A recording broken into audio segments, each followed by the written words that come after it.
Wassallallahu ala sayyidina Muhammadin walhamdulillahi rabbil alamin.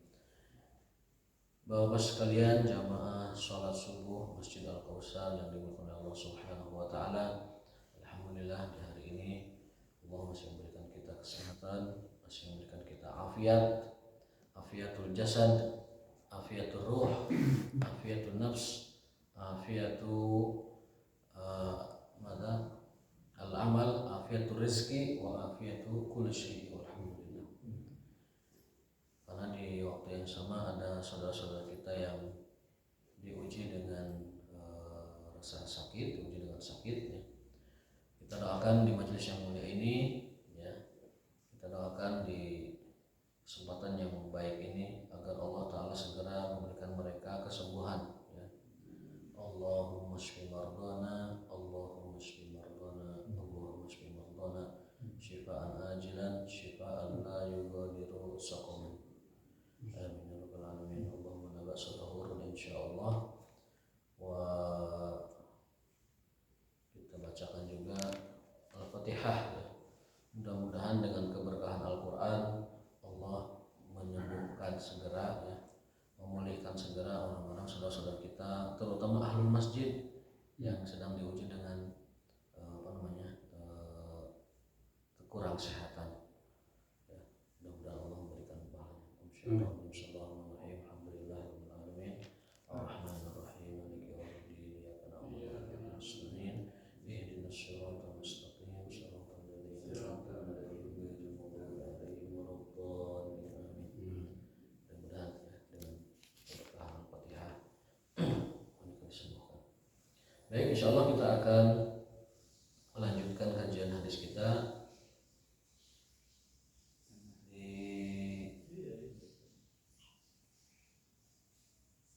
ke-135 ya. 135 ya. Pak Dedian ya. Oh, ya. Biasanya Pak Dedian juga. 135 sih ingat saya. Yaitu bahwa sholat tidak akan diterima kecuali dalam keadaan tahur dan suci ya. Bab la tuqbalu sholatun bi ghairi tahurin. Bahwasanya sholat tidak akan diterima tanpa bersuci, tanpa taharah. Dan air yang digunakan untuk taharah itu ada 3 macamnya. Ada tahur, suci yang mensucikan, alamiah, air yang masih ada pada kondisi alamiahnya, warnanya, baunya, rasanya itu masih orisinil. Itulah air tahur yang digunakan untuk bersuci dan juga bisa mensucikan yang lain. Yang kedua air tahir, air yang suci saja tetapi tidak bisa digunakan untuk bersuci, seperti air kopi, air kelapa, daogan ya, bajigur. Bajigur itu air suci tapi tidak bisa digunakan untuk bersuci. Air kelapa juga suci tetapi tidak bisa digunakan untuk berwudu. Soalnya pakai wudu ke cikalapa, saya cikalapa wudu nanti. Nah itu air tahir, suci tapi tidak mensucikan. Yang terakhir air najis. Air najis itu air yang telah berubah 3 unsurnya, bau, rasa dan warna berubah, dan berubahnya itu karena sesuatu yang najis gitu. Jadi tercampur dengan barang najis dan berubah salah satu 3 ini, wangi, bau, rasa dan warna.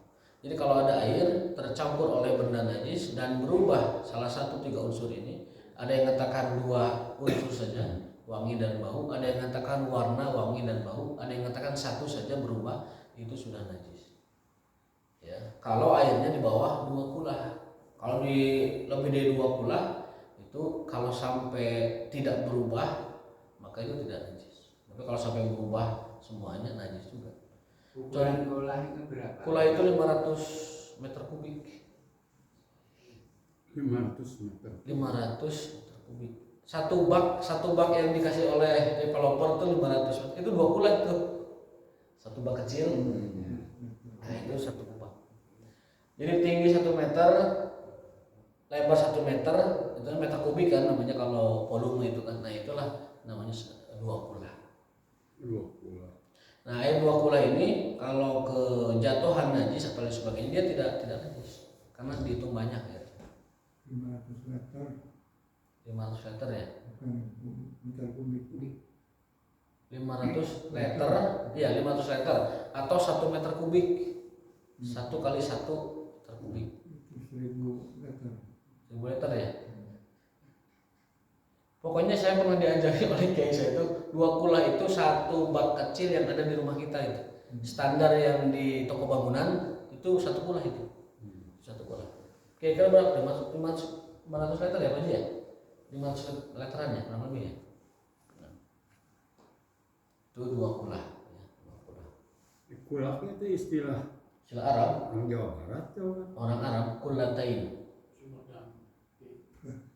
Jadi 2 kula itu kullatain itu tidak bisa dinajisi. Jadi maksudnya kalau airnya banyak itu tidak dapat berubah menjadi najis karena banyaknya. Tapi kalau airnya kurang dari 2 kula kemudian kejatuhan najis maka airnya berubah menjadi air najis. itu pernah terjadi kan waktu dulu lah wabah malaria yang kita di sini tahun 57-an Ya. sebelumnya. Ya karena petugas malaria itu tidak bisa pemberantasan tidak berani pakai air. Jadi wudhu itu pakai air kelapa. Oh iya. Jadi karena wabahnya sangat mewabah seperti gitu. kemarin itu. Jadi pakai air teh takut gitu. Iya karena banyak ini jentik-jentik malaria. Belum ada itu apa namanya? Aqua gelas belum ada. Wah, Belum. dulu tahun 50-an ke tahun 60-an ke belakang. Galon juga belum berarti ya. Kan dulu kita itu dibantu sama UNICEF memberantas. Oh gitu. Mobilnya Willys semua itu ya tinggal Memberantas gitu ya. Pada dasarnya pada dasarnya air kelapa itu air suci tetapi tidak digunakan untuk bersuci. Tapi kalau hukum darurat ya bisa saja hukum darurat. Misalkan air semua tidak bisa digunakan, hanya ada air kelapa. Tapi kalau saya boleh saran di zaman itu kalau saya sudah ada, kalau boleh saran cukup tayamum. Tayamum. Ya barangkali pengetahuan belum sampai ke situ. Ya, masih. Itu kisahnya seperti ini, seperti apa orang dalam fikih itu sering diumpamakan begini. Kalau orang naik perahu, ya, kemudian tinggal ada air 1 wadah kecil gitu. Ini air mending pakai minum, mending pakai wudhu. Ya pakai minum. Pakai minum. Karena kalau nggak minum dia mati. Iya kan, itu air laut ada. Tinggal wudhu air laut gitu. Ataupun misalkan dia bawa perbekalan tinggal 1 liter air, minum atau tayamum, maka airnya diminum kemudian dia tayamum. Kalau di tempat selain laut misalkan, maka dia tayamum. Artinya minum itu lebih utama daripada wudhu. Jadi air laut tidak bisa pakai wudhu gitu? Bisa pakai wudhu. Tapi kan kadang ngambil air wudhu di laut kan susah juga kadang. Susah. Misalkan di kapal atau di laut kan ngambil air langsung kan susah juga. Tinggi kan. Beresiko juga. Sisiupnya harus panjang gitu. Jadi perumpamaan itu seperti kalau ada air laut yang asin, ada air aqua yang tawar misalkan, air mineral kemasan gitu, maka prioritaskan air mineral itu untuk minum.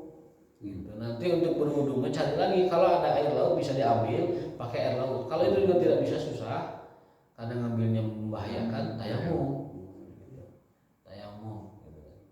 Kalau kita ada saya pernah dari Port Sudan itu ke Jeddah itu naik kapal laut. Dulu haji mahasiswa kan kapal laut, murah hajinya, cuma $300 bisa ke Mekah kan.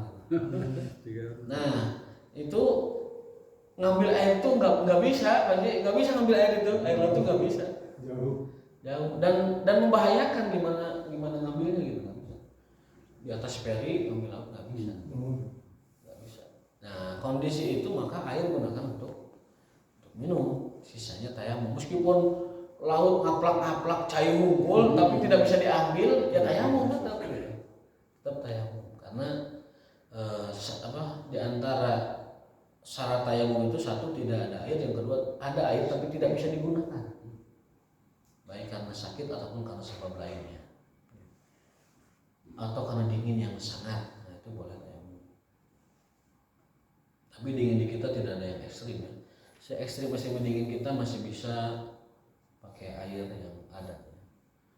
Ciwidey saja yang dingin banget tetap bisa dipakai masih. Kalaupun itu juga menyusahkan, ditahar cairnya. Cairnya ditahar dulu, hangat gitu, baru wudhu pakai air hangat. Boleh, tidak apa-apa, tidak masalah. Yang nggak boleh itu wudhu pakai air hangat yang terkena sinar matahari, namanya air musyammas. Dalam fikih Syafi'i, air musyammas tidak boleh digunakan untuk bersuci. Air yang apa? Ada tong atau drum, ada airnya terkena sinar matahari panas. Nah, air seperti itu tidak boleh digunakan untuk bersuci. Itu namanya air musyammas. Secara kesehatan juga bahaya, itu tanah kulit ya. Secara fikih juga tidak boleh digunakan. Tapi kalau tongnya ini plastik tidak apa-apa. Yang nggak boleh itu tongnya terbuat dari besi ataupun tembaga semacam itulah. Makanya toren-toren itu kalau saya boleh anjurkan yang plastik. Rata-rata plastik. Yang plastik itu lebih. Tapi ada yang stainless kan. Nah, stainless itu masuk kategori besi atau bukan? Bukan ya? Masuk ya? logam, Masuk logam. besi kan. Masuk logam. Kalau di Arab itu kan airnya panas karena cuaca situ. Di Arab? Ya, di Arab kan dari pipa airnya. Dari pipa dialirkan kan dingin di sana. Seperti di Masjidil Haram kan airnya dingin kan? Dingin segar, enggak panas gitu. Nah, yang disebut air musyammas itu air yang terkena sinar matahari di dalam tong yang terbuat dari besi, sehingga itu disebut air musyammas. Kadang kalau kita lihat di jalan-jalan ada tong nampung air, itu kadang yang sudah terserap matahari itu airnya tuh sudah warnanya juga sudah, baunya juga enggak enak gitu. Itu bahaya buat kulit. Karena unsur logamnya itu sudah masuk ke air itu. Tetapi para ulama ada yang lebih mendetailkan lagi. Dimaksud air musyammas dalam fikih Syafi'i yang tidak boleh digunakan wudhu itu kalau berada di negara-negara ekstrim panas. Jadi tongnya terbuat dari besi, drum, kemudian terkena sinar matahari, dan mataharinya itu bukan matahari tropis tapi matahari di semacam negara-negara panas. Nah, itu disebut air musyammas, tidak boleh digunakan untuk berwudu. Nah, kalau di kita alhamdulillah torennya rata-rata plastik. Yang kedua, negara kita bukan negara ekstrim panas, sehingga air yang terjemur di atas toren di negara kita masih kategori air tohur, masih kategori air tohur. Tetapi untuk kehati-hatian, sebaiknya kalau nyari toren cari yang plastik demi kehati-hatian. Karena kita Indonesia kan rata-rata mazhabnya fikihnya Syafi'i, berlaku untuk air musyammas, air yang terjemur matahari di atas permukaan wadah yang terbuat dari besi, itu namanya air musyammas. Dari kata syamsun itu matahari membakar air yang di dalam besi itu, sehingga berubahlah air yang sifatnya alami tadi berubah menjadi airnya terkena sengatan matahari yang sangat ya. Disebutlah air musyammas yang tidak boleh digunakan untuk berwudu. Hukumnya makruh. Berwudu dengan air musyammas hukumnya makruh. Sebaiknya dihindari. Tadi Samsun itu apa sih? Syamsun, matahari. Oh, Syamsun, kemudian musyammas itu artinya air yang di matahari gitu. Air yang dikenai matahari. mikir saya televisi. Oh, itu mas Samsung. Sama. Samsung itu. Ini mas Syamsun. Syamsun. Bukan Samsung. Kalau yang elektronik mah itu mas Samsung Bahri itu. Ini mas Syamsun. Kan ada lagunya anta syamsun, anta badrun, anta nurun, qanurin, syamsun, matahari. Nah, itu review dari ataupun penjelasan yang sebelumnya, bahwa tidak sah sholat seseorang kalau toharohnya tidak benar, tidak sah. Jadi memang yang pertama kali kita benahi untuk sholat yang berkualitas itu toharohnya. bersucinya dulu, baru itu masuk sholatnya, diterima enggaknya. Kalau toharohnya acak-acakan, aut-autan, belum benar toharohnya bersucinya, itu tidak bisa diterima ibadahnya. Ada masyarakat yang awam, masih ada orang yang bertanya bagaimana cara mandi junub, ada. Saya pernah mengajar di satu tempat, diminta ngajar gitu, itu bertanya bagaimana caranya mandi junub, nggak tahu caranya. Berarti selama ini dia mungkin mandinya gebrus aja gitu, nggak pakai niat, nggak pakai apa, gebrus aja, mandi biasa, berarti kan jatuhnya dia tidak tahu. Nah itu perlu disampaikan kepada yang belum tahu bahwa dalam Islam ada yang disebut dengan mandi junub ya. Tata caranya sebagaimana Rasul ajarkan, cuci kedua tangan, kemudian cuci kemaluan, kemudian berwudu. Setelah berwudu, basahi rambut dulu. Setelah basah rambut, banjurkan air ke kanan 3 kali, ke kiri 3 kali, baru semuanya lurus. Nah setelah itu sebelum meninggalkan kamar mandi, ambil air, lalu cuci kaki kita sebelum meninggalkan kamar mandi itu. Ada yang satu kelewat, wudu dulu setelah setelah mencuci kemaluan, wudu dulu. Wudu ya, setelah wudu baru banjurkan air ke kepala, kemudian ke 3 kali, ke kanan 3 kali, kiri 3 kali.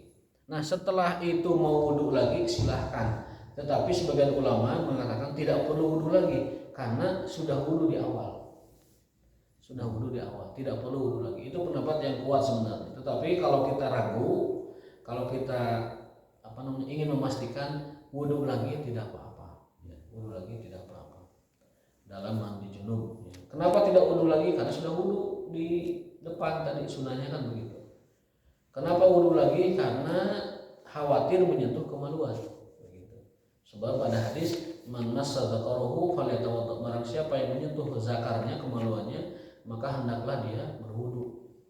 Nah, khawatir ketika kita mandi junub menyentuh kemaluan, maka sebaiknya wudu lagi setelah mandi junub. Kalaupun tidak apa-apa, karena sudah ditanggung oleh sunnahnya mandi junub yang dilakukan wudu terlebih dahulu. Artinya kalau dalam mandi junub itu wudu dulu, itu berarti bahwa wudunya sudah, sehingga tidak perlu wudu lagi. Allah taala alam, itu dua-duanya punya dasar yang kuat untuk kita praktekkan. Boleh setelah mandi junub wudu lagi, boleh tidak perlu wudu lagi karena sudah wudu di awal mandi junub. Adapun menyentuh kemaluan, maka khusus dalam mandi junub itu dikecualikan. Khusus ketika mandi junub dikecualikan, tidak mengapa meskipun menyentuh kemaluan itu tidak membatalkan wudu. Karena ada juga hadis yang mengatakan innahu bid'um minka, ari zakar teh bagian tina tubuh anjeun. Ya berarti tidak batal gitu. Innahu bid'um minka. Nah, menggabungkan dua hadis yang mengatakan zakar itu membatalkan wudu dan zakar itu tidak membatalkan wudu. Nah, kita ambil tengah-tengahnya. Tengah-tengahnya bagaimana? Kalau kita ketika mandi junub sudah wudu, maka ketika mandi junubnya kalau bisa tidak menyentuh zakar. Kan tadi sudah dicuci kan kemaluannya tadi kan? Istilah menyentuh itu juga bagi saya masih. Menyentuh itu kalau dengan telapak tangan. Kalau dengan punggung tangan. Apakah begini atau begini? Gitu. Menyentuh itu ya mengenai. Ya. Mengenai. Tetapi para ulama ada yang menjelaskan kalau dengan punggung tangan itu tidak. Jadi seperti gini misalnya. Nah itu tidak. Tapi kalau dengan telapak tangan itu menyentuh. Ya. Ada lagi sebuah hadis, barang siapa yang tidur maka hendaklah dia cuci tangan dulu sebelum wudu. Karena apa? Li'annahu la yadri aina batat yaduhu. Karena dia tidak tahu di mana tangannya tadi malam. Jadi orang kalau tidurnya pulas, itu sebelum wudu cuci tangan dulu. Itu kata Nabi SAW. Kenapa? Karena dia tidak tahu di mana tadi malam tangannya itu. Entah mampir di kemaluannya, entah mampir di duburnya, entah di mana-mana kan gitu. Kata Nabi cuci dulu baru wudu. Kalau habis tidur cuci dulu tangannya sebelum wudu. Kan kita kadang berusuhan bangun tidurnya langsung wudu gitu. Itu tidak nyunah. Nyunahnya itu bangun tidur mah cuci dulu tangan bersih baru ambil wudhu. Nah, itu kata Nabi karena dia tidak tahu di mana tadi malam tangannya itu menginap. Bahkan bahasa Arab itu bakat menginap gitu. Menginap. Kita tidak tahu. Nah, kita tambah lagi hadisnya hari ini, hadis yang ke-136, bab fadlil wudu wal ghusl mahjalin sudah. Bab man la yatawadda minasyakki hatta yastayqin. Dari Ali bin Abi Thalib radhiyallahu taala anhu, ya. Hadatsana Sufyan qala hadatsana Zuhri. Ini hadis ini riwayat dari Az-Zuhri. Az-Zuhri itu orang yang pernah kita jelaskan, beliau adalah orang yang pertama kali membukukan hadis, namanya Imam Syihabuddin Az-Zuhri. Kalau Quran itu kan di zaman Abu Bakar, ya, disempurnakan di zaman Utsman.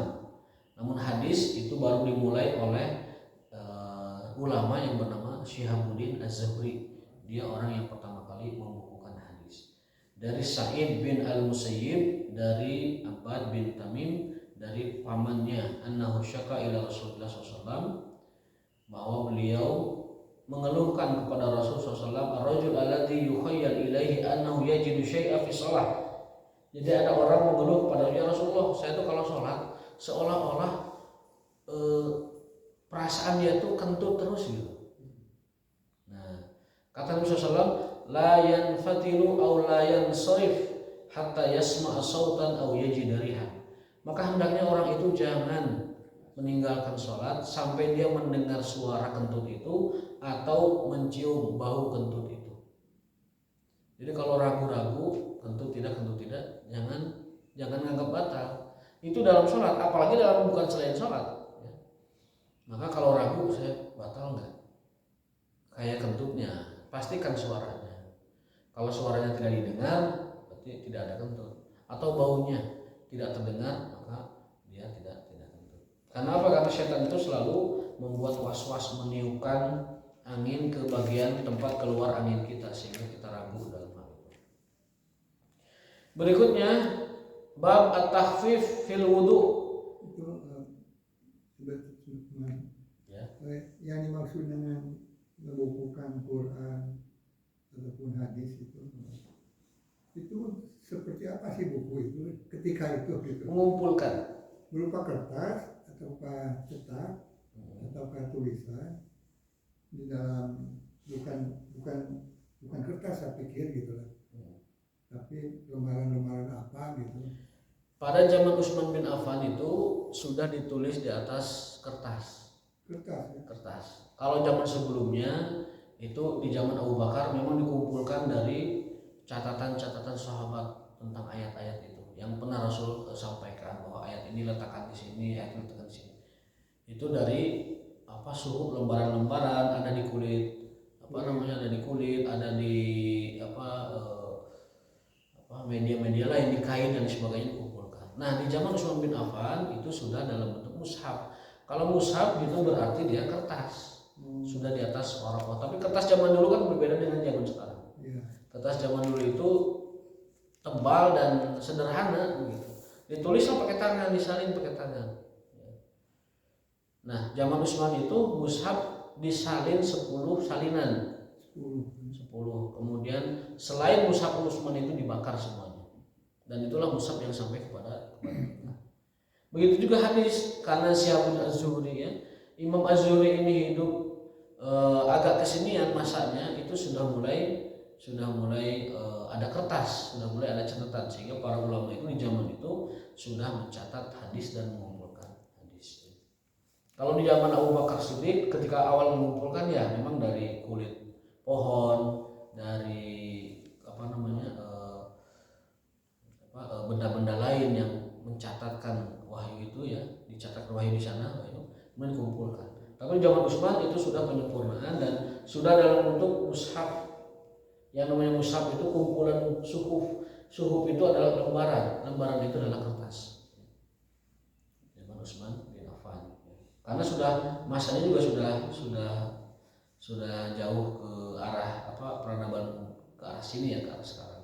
Sufi Ibrahim wa Musa di situ, ya. Suhuf Ibrahim wa Musa, ya, itu catatan Ibrahim, lembaran Kemarin. ya. Lembaran Ibrahim dan lembaran Musa. Ada tafsir yang menjelaskan apa sih isi suhuf Ibrahim, apa suhuf Musa, itu ada tafsir yang menjelaskan isinya. Seperti larangan perintah ada itu. Berbeda dengan Quran pokoknya. Sangat berbeda dengan Quran yang banyak mengisahkan kisah-kisah orang dulu. Kalau suhuf itu lebih kepada larangan perintah gitu. Beda dengan Quran yang banyak mengisahkan, bahkan mungkin di atas 90% isinya kisah. Tapi kalau kitab-kitab yang terdahulu, suhuf Ibrahim, suhuf Musa, itu banyaknya perintah dan larangan. Misalnya lakukan ini, jangan lakukan ini, lakukan ini, jangan lakukan ini. Saya pernah baca dalam tafsirnya apa itu isi suhuf Ibrahim, apa juga isi suhuf Musa alaihissalam. Yang jelas perbedaan yang paling mencoloknya itu kalau Al-Quran lebih banyak disampaikan dalam bentuk kisah dan cerita, ya. Sehingga hampir 94% bahkan mengatakan 96% isi Quran itu semuanya kisah. Untuk apa? Agar orang yang datang setelah itu mengambil pelajaran. Itulah hebatnya umat Rasulullah SAW. Allah sampaikan hidayah petunjuk dalam bentuk cerita dan kisah, supaya tidak mengikuti orang-orang yang hancur di masa lampau dan dapat menatap masa depan dengan lebih baik. Ya, kita lanjutkan hadis ke-138 tentang at-takhfif fil wudu. Dianjurkan wudu itu dilakukan secara sederhana, tidak berlebihan. Wudu itu harus sederhana dan tidak berlebihan. Ya, di sini dijelaskan bitu inda khalati Maimunah. Ibnu Abbas itu pernah nginap di rumah bibinya yang bernama Maimunah. Dan Maimunah itu adalah istri Rasul. Berarti Ibnu Abbas ini sengaja nginap di rumah bibinya supaya dapat ilmu dari Rasul. Apa yang dilakukan Rasul di malam hari.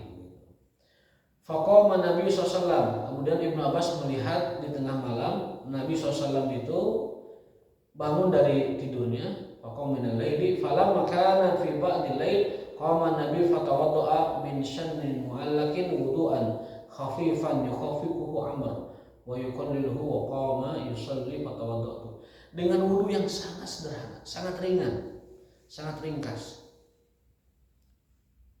Kalau di kita wudu itu rata-rata kerannya gede, kemudian benar-benar kayak mencuci gitu. Nah, kalau orang terdahulu kadang wudu itu dengan secara sangat sederhana. Saya pernah cerita, Imam Ahmad itu wudu 1 gelas air mineral tidak ada yang netes. 1 gelas air mineral tidak netes airnya. Itu wudunya Imam Ahmad. Nah, kalau di kita airnya banyak dan golontoran begitu. Nah, ini maksud hadis ini adalah kita ini harus hemat-hemat air ketika berwudu. Jangan mentang-mentang airnya banyak, mesin sanyonya bagus, torennya penuh, wudu bebeakan begitu sampai boros air. Boros itu adalah perbuatan teman-temannya setan. Innal mubadzirina kanu ikhwana syayatin. Sesungguhnya perbuatan mubazir adalah temannya setan. Termasuk mubazir dalam wudu. Mubazir dalam wudu. Jadi ketika aktivis lingkungan hidup menyerukan hemat air, nah Islam itu sudah dari dulu menyerukan wudu saja yang wajib, yang syarat sholat itu harus iktisad, seringan mungkin, sesedikit mungkin air kalau bisa wudu itu. Kalau misalkan pakai gayung, ya, kalau bisa segayung cukup segayung. Kalau misalkan merasa kurang, ya mungkin maksimal 3 gayung.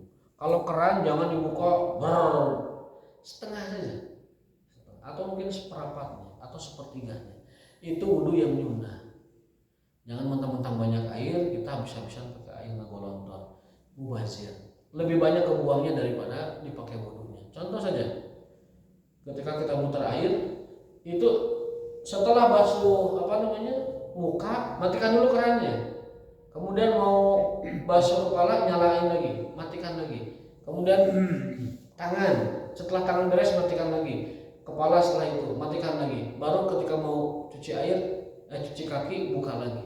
Jadi kerannya ditutup dibuka supaya tidak banyak air yang ngegelontor ketika peralihan dari satu anggota tubuh ke anggota tubuh yang lain. Itu dari maksudnya dari tangan ke kepala, misalkan dari kepala ke kaki, itu ada sekian detik waktu antara dengan itu, kadang air itu magolontor tidak terpakai. Nah, kalau kita mengamalkan hadis ini at-takhfifu fil wudu, maka keran itu digunakan kalau bisa tutup buka. Pas anggota tubuh mau dicuci, buka. Pas enggak, tutup lagi. Buka lagi pas tangan, tutup lagi pas kepala. Buka lagi pas kaki, tutup lagi. Tapi memang kerannya harus yang bagus. Kalau kerannya yang murah itu cepat rajet juga itu diputar. Saya pernah dengar konon di Singapura itu tidak boleh keran itu bentuknya bundar. Jadi ketika dia memutar itu air sudah bocor tuh, sedikit atau banyak sudah bocor dari awal. Itu namanya tidak hemat air. Singapura tuh harus keran yang sekali buka tek ada, tek enggak, tek ada. Tek. Jadi supaya tidak ada air yang muncul ketika diputar atau ketika ditutup. Karena itu kalau dikalikan 200 juta orang, besar sekali itu.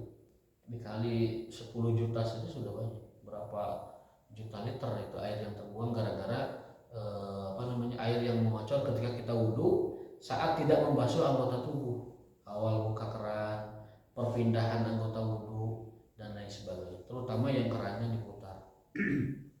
Ya, ini hadis ini mengajarkan al-iqtisadu fi istimalil ma'i indal wudhu, mengajarkan kita untuk berhemat air ketika berwudhu. Dan itu sejalan dengan fitrah universal ya, di dunia ini semua menganjurkan untuk berhemat air ya, karena itu untuk keseimbangan ekosistem alam semesta. Islam sudah mengajarkan dari jauh-jauh hari. Dalam hadis lain, hadis Umran bin Husain, pakai shad, Husain bukan Husain ya. Kalau Husain itu Husain bin Ali bin Abi Thalib, ini Husain shad ya. Itu dijelaskan dalam hadis wudu ya. Rasul itu pernah, juga hadis Utsman bin Affan, Rasul itu pernah meminta dibawakan air wudu dalam ceret, bukan ceret minum tapi ceret air ya. Seperti ini ada ininya teko ya, ada itu. Rasul itu pernah minta diambilkan air semacam itu, lalu minta sahabat mengalirkan air itu, Rasul wudhu di bawahnya. Artinya sunnahnya wudhu itu memang dari alat semacam ceret gitu, supaya airnya terukur. Jadi satu ceret ini bisa digunakan untuk misalkan sekian orang untuk berwudhu. Atau kalau ceretnya isinya sedikit kecil, maka itu cukup untuk berwudhu. Jadi satu ceret itu satu wudhu. Dulu kami waktu kuliah ada praktek kerja lapangan ke daerah-daerah pedalaman. Wudhu itu begitu, tidak ada istilah keran bocor begitu. Tidak ada. Jadi satu orang itu bawa satu ceret wudhu pakai, temennya yang bocorkan begitu ya. Nah itu babnya bab istighfaf, bab iktisad fi istimalil ma, bagaimana caranya kita berhemat air ketika berwudhu. Kalaupun alhamdulillah Allah kasih rezeki kita banyak air, airnya melimpah, tapi tetap niat kita untuk menghemat air harus ada. Sunnah kita mengikuti sunnah Rasul menghemat air harus ada. Kerannya dibuka, nggak dipakai tutup lagi. Ketika mau basuh tangan masih di kepala tutup dan seterusnya. Ya. Supaya air tidak banyak keluar. Fatawaddu nahwa mimma tawaddu'a summa jitu faqumtu an yasarihi wa rubbama qala Sufyan an shimalihi fa khawalani fa ja'alani an yamini. Ibnu Abbas ini memperhatikan Rasul itu bangun malam, wudunya sangat sederhana sekali, ya sederhana airnya, sederhana wudunya, sederhana gerakannya. Lalu beliau sholat. Nah Ibnu Abbas sholat di samping kiri, an yasari ya kiri. Fakhawalani, kemudian Rasul pindahkan ke sebelah kanan. Nah hadis ini merupakan dalil juga bahwa yang namanya jamaah itu kalau berdua makmumnya di sebelah kanan. Kalau makmum sebelah kiri geserkan. Kalau makmumnya nggak geser karena nggak ngerti, nah sudah pindah-pindah ditarik-tarik, orang yang geser imam. Kitanya yang paham geser ke sebelah sini. Pada dasarnya jamaah itu kalau dua orang makmumnya di kanan, makmumnya di kiri, imamnya di kiri, makmumnya di kanan. Imam, makmum. Dan yang saya pelajari tidak usah mengambil jarak depan belakang kalau berdua, lurus saja. Lurus. Lurus. Kalaupun nanti ada jemaah lain maka dia mundur. Lalu shofnya bertambah jumlahnya gitu. Nah setelah itu fakhola wajalin yamini summa sholla masya Allah summa taja'a fanama hatta nafakha summa atahul munadi. Kemudian setelah beliau qiyamul lail, ini memastikan lagi hadis sebelumnya, beliau tidur sebentar hingga azan dikumandangkan. Jadi memang banyak sekali hadis yang menunjukkan bahwa Rasul itu setelah sholat malam witir tidur dulu hatta nafakha, bahkan tidurnya itu beliau itu agak ngorok, ghatit pakai gha ataupun khatid. Nah, khatid itu ngorok. Jadi ngorok itu adalah sesuatu yang sangat lumrah. Bahkan Rasul pun tidurnya agak mengorok. Kata Ibnu Abbas, hatta nafakha, mengeluarkan suara dalam tidurnya, ngoroknya. Kalau saya pernah mengatakan, entah ya, kalau secara medisnya saya tidak tahu, ngorok itu tanda tidur kita itu tibra. Tidur kita itu tibra, nyenyak itu, ya ngorok.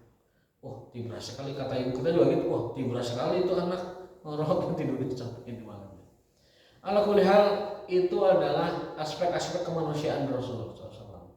Kalau aspek kemanusiaan itu tidak mesti kita ikuti, ya, dalam aspek kemanusiaannya tidak mesti diikuti. Misalkan, mohon maaf ya, dalam suatu keterangan Ibnu Abbas mengatakan Rasul itu staminanya sebanding dengan 30 pria biasa.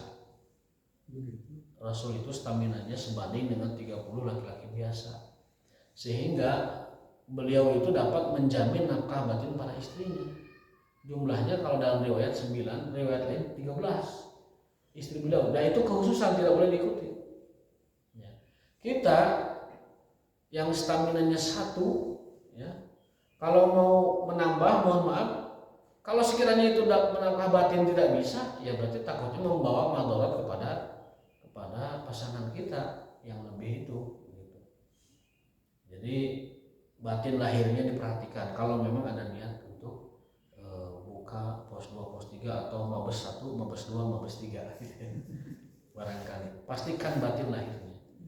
Ya, kalau kita tidak mempunyai stamina di atas rata-rata, ya jangan macam-macam, ya. Nanti tidak membahagiakan, tidak memberikan kepuasan batin, itu juga bermasalah. Rasulullah SAW kata Ibnu Abbas memiliki stamina kekuatan sebanding dengan 30 pria biasa. Sallallahu alaihi wasallam. Nah itu perlu dipelajari tuh apa kiat-kiat yang bisa dicontoh oleh kita, kenapa Rasul bisa kuat stamina semacam itu. Apakah olahraganya berkuda terus kan, naik unta, berkuda, jalan, ya. Kemudian tengah malamnya hidup, siangnya hidup, puasa, kemudian menjaga makanan, ya. Bahkan beliau itu makan itu ya air dengan kurma, kadang roti, kadang daging, ya, dan lain sebagainya. Itu bisa dipelajari dalam Tibrun Nabawi. Apakah kurma yang menyebabkan stamina 30? Wallahu ta'ala. Atau daging? Entah daging, entah kurma, entah olahraganya. Olahraga, ya. Karena beliau itu badannya senantiasa bergerak, ya. Bergerak dalam kata-kata olahraga yang secara alamiah begitu. Naik kuda, berjalan, ya, kemudian berlari dengan istrinya Aisyah kan pernah balap lari, ya, segala macam. Nanti olahraganya jalan gitu. Kita makan mager terus di rumah kita, ya, apalagi yang hobinya gadgetan, internet, udah di rumah itu main internet terus, ya. Kalaupun aktivitas keluar, di luarnya pun gadget lagi, HP lagi. Kalaupun hangout keluar dengan teman-temannya, HP lagi. Orang sudah ngumpul HP lagi. Makanya kata seorang ulama di Arab Saudi, HP itu yubahidul qarib wa yuqarribul ba'id. HP itu menjauhkan yang dekat dan mendekatkan yang jauh. HP itu mendekatkan yang jauh dan menjauhkan yang dekat. Makanya digunakannya secara bijaksana.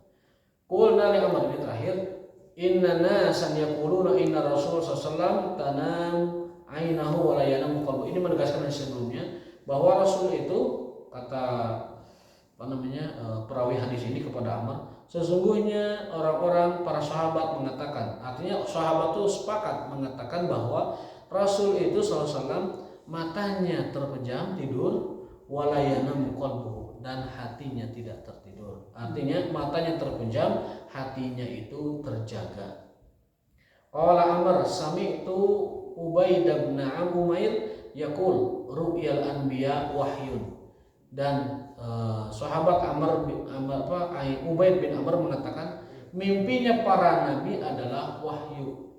Mimpinya para nabi adalah wahyu. Summa qara'a inni ara fil manami anni azbahuka. Bahkan Ibrahim pun menerima wahyu pengorbanan, suruh nyembelih anaknya bahkan lewat mimpi.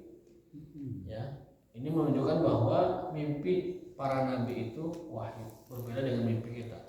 Mimpi kita kalau mimpinya baik itu adalah kabar baik dari Allah, maka boleh diceritakan. Tapi kalau mimpi kita buruk, maka itu dari syaitan, tidak boleh diceritakan. Itu kaidah kita memahami mimpi.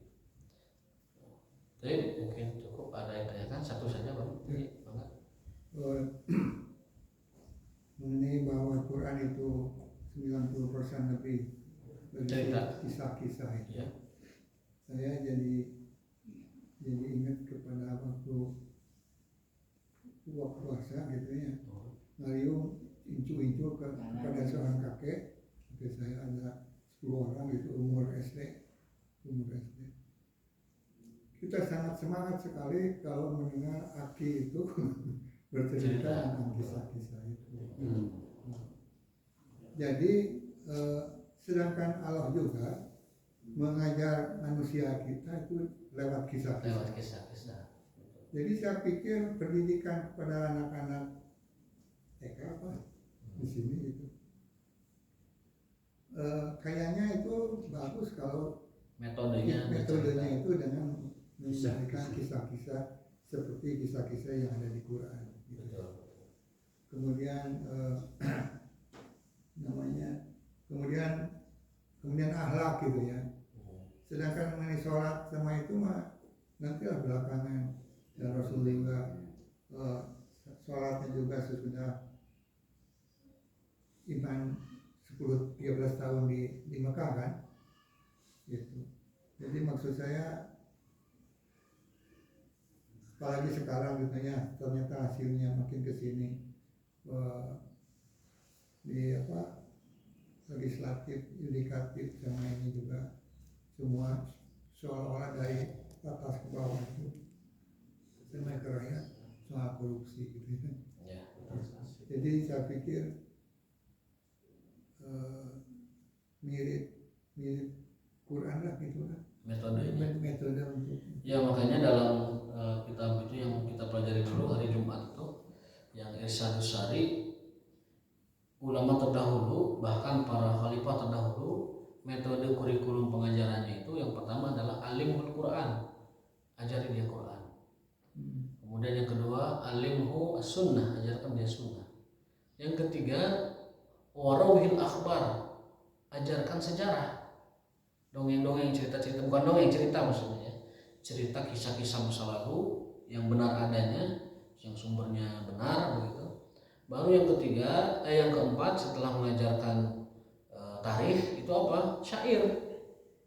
Nah yang kelimanya baru bahasa Arab. Jadi Harun Ar-Rasyid memerintahkan kurikulum untuk anaknya dan seusianya itu 5 kurikulumnya. 1, ajari dia Quran. Yang kedua, ajari dia sunnah. Yang ketiga, ajari dia kisah. Yang keempat, ajari syair. Yang kelima, ajarkan dia bahasa Arab.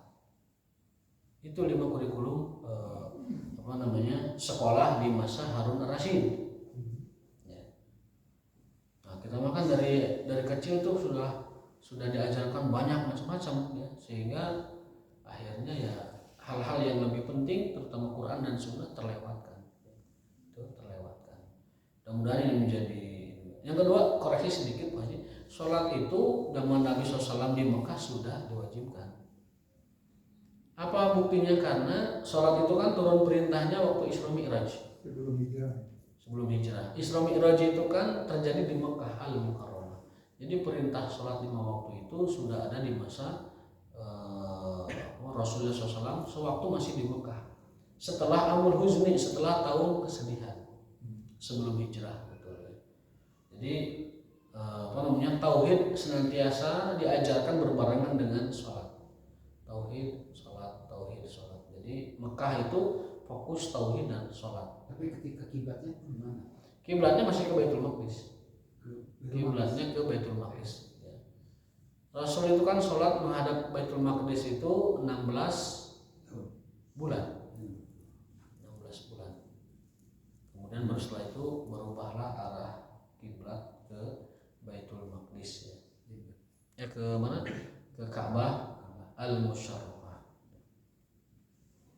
Jadi itu mudah-mudahan kurikulum kita juga minimal kita orang tua lah mengawal kurikulum anak-anak kita. Kalau di sekolah tidak disampaikan Quran, tidak disampaikan Sunnah, kita yang menyampaikannya di rumah. Quran, Sunnah, tarikh, sejarah, kemudian syair dan bahasa Arab. 5 itu cukup. Dengan begitu Harun ar-Rasyid berhasil membangun generasi itu maksudnya. Yang datang setelah itu kan masa kejayaan ilmu yang luar biasa di masa setelahnya itu kan. Sampai Baghdad itu menjadi rujukan sains dan ilmu pengetahuan dunia. Raja George Inggris mengirim anaknya, Ratu Prancis ngirim anaknya, Ratu Eropa ngirim anaknya, sampai Baghdad itu pusat ilmu dan pengetahuan. Ada seorang siapa itu koresponden Al Jazeera, bukan Al Jazeera yang Inggris tuh, BBC. Koresponden BBC sampai mengatakan Baghdad itu pada masanya lebih jaya, lebih mercusuar dibanding New York dan Beijing sekarang. Itu kata koresponden Al Jazeera yang beliau banyak mewawancarai para profesor ahli sejarah dan lain sebagainya. Jadi pada masanya Baghdad lebih mercusuar dari Beijing dan New York sekalipun. Allah Ta'ala alam, itu kejayaan masa lalu. Mudah-mudahan menginspirasi kita, mengajarkan kepada anak-anak kita ilmu yang seharusnya mereka dapatkan. Allah Ta'ala alam shawab, wa ma taufiquna illa billah. Insyaallah kita lanjutkan besok. Subhanakallahumma wa bihamdika asyhadu an